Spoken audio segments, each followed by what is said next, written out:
ہجرت کی رات جناب سیدنا صدیق اکبر پاک عرض کرتے ہیں، آقا یا رسول اللہ، آپ کسی قاصد کو بھیجتے، آپ کا یہ غلام، آپ کا یہ وفادار، آپ کا یہ حبدار آپ کی دربار میں حاضر ہو جاتا، ادنا سا کسی غلام کو پیغام بھیجتے تو آپ کا یہ غلام صدیق حاضر خدمت ہو جاتا۔ آپ یہاں پر تشریف لے آئے ہیں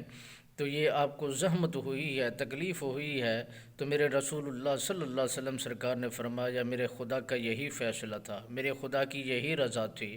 کہ تم نے یہاں پر چل کر نہیں آنا، بلکہ میں نے آپ کے پاس چل کر آنا تھا، یہیں سے سفر ہم نے شروع کرنا ہے، آگے کی منزلیں طے کرنی ہے۔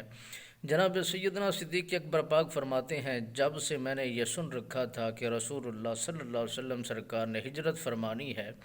اور میں بھی انہی کے ساتھ جاؤں گا، میں اس انتظار میں تھا، اس وقت کی انتظار میں زندگی کو بسر کر رہا تھا۔ حضرت سیدنا صدیق اکبر پاک فرماتے ہیں، ساری ساری رات کو میں جاگ کر آنکھوں پر کاٹ کر گزارا کرتا تھا کہ کہیں نبی کا فرمان آئے اور فرمان سننے میں عمل کرنے میں کوئی تاخیر نہ ہو جائے، کہیں بے ادبی نہ ہو جائے، کہیں تاخیر ہونے کے بعد کہیں ہمارا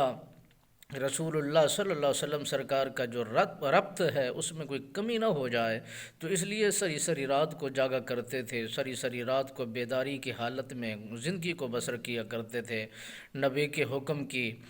انتظار میں اپنی زندگی کو بسر کیا کرتے تھے، سری سری رات آپ آنکھوں پر کاٹ دیا کرتے تھے، نبی کے فرمان کے، نبی کے حکم کے منتظری میں وہ زندگی کو بسر کیا کرتے تھے۔ ایسے وفادار، ایسے حبدار، ایسے لجپال کہاں ملیں گے؟